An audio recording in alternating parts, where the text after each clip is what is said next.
Today we're going to make a delicious Mounds-inspired ice cream in the Ninja Creami using tofu. You're not going to believe how good it is. You don't actually taste the tofu. I mean, it's kind of crazy. Tofu is going to give us protein and creaminess. A lot of people will use silken tofu for recipes like this, but regular extra firm tofu works great. It has less water content, so it's going to give us more body. We're going to blend it up. It's going to get really creamy. I'm just going to squeeze it a little bit. Get some of the water out. That you could do that in a paper towel, but it doesn't have to be really pressed. 100 grams, it's about a quarter of a block of tofu, not a lot. I'm just going to crumble it in so you have the measurement if you're using cup measurement, not by weight. That's 1/2 cup packed. Get that into our pint, not taking up a lot of space in there. We also have some non-dairy milk. I'm using coconut milk, not to be confused with coconut cream in the can.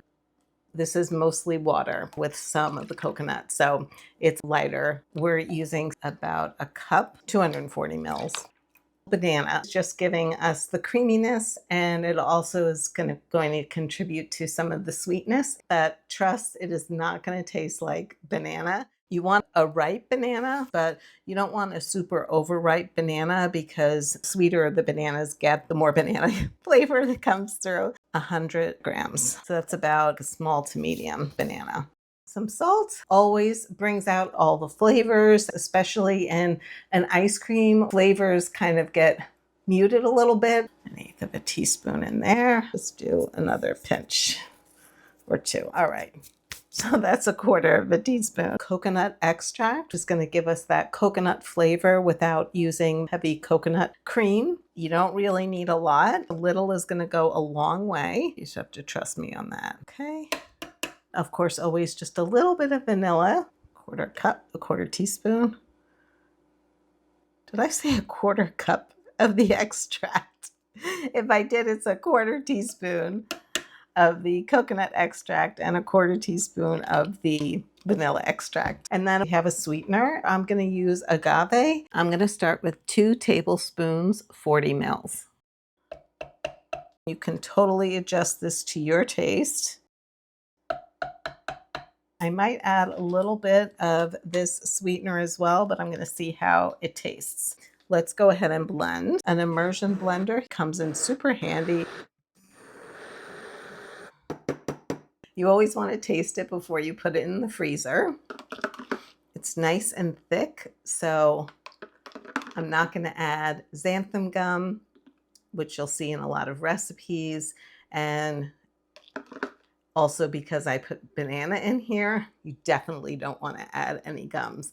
If you ever have banana in your Ninja Creamis, do not put xanthan gum or guar gum in it. So let's taste it. That's really nice. That tastes like the perfect level of sweetness for me, but I have a feeling when it comes out as ice cream, I'm going to want more sweetness. So I'm going to add a tablespoon of this allulose monk fruit sweetener. See what that does. This blend is, I think, the best blend. Doesn't have any sugar alcohols. Monk fruit and allulose are both derived from plants. I'm going to go in with a tablespoon.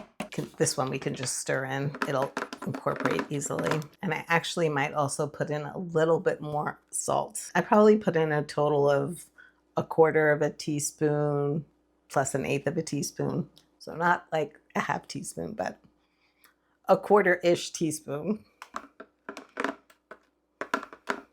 Let's see how that is. That's perfect. And I'm going to get this in the freezer, and in 24 hours, we're going to spin it and see what we got. I'm excited. I think it's going to be really good. And through the magic of cinema, it is the next day now. You can see there's a little hump there on top, so I'm going to just scrape that down so it doesn't have a problem with the blade. Get our container out here and line it up, the grooves with the grooves. Okay, locks into place, and got our lid and the paddle. Secure that into place, and let's run it.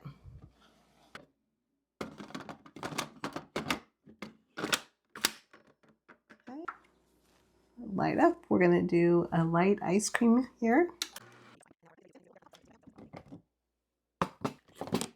Now it's time to add our mix-ins. Make a hole in the middle. And we're gonna add some coconut flakes, a couple tablespoons. Of course, we have some chocolate. If you melt your chocolate with a tiny bit of oil, you'll get soft chocolate flakes throughout your ice cream instead of hard chunks of chocolate. Pro tip, melt your chocolate before taking your pint out of the freezer so it has time to cool to room temperature. You don't want it melting your ice cream. I'm adding about 2 tablespoons here. Then we'll run it one more time on the mix-in setting. Let's see what we got. Mm-hmm. Oh yeah. Oh yeah, that looks good. Like, wait, what? What? Chocolate flakes in here look really good. Let's taste it. Wow, that is really good. Doesn't have any gums in it, and it's like super creamy. There's tofu in here. Tofu never tasted so good. For an almond joy kind of vibe, you could definitely put in slivered almonds or sliced almonds that have been roasted. That would be great as a mix-in, along with the coconut and chocolate, of course. This very base could also be used for a mint chip with some mint extract. Not mad at it.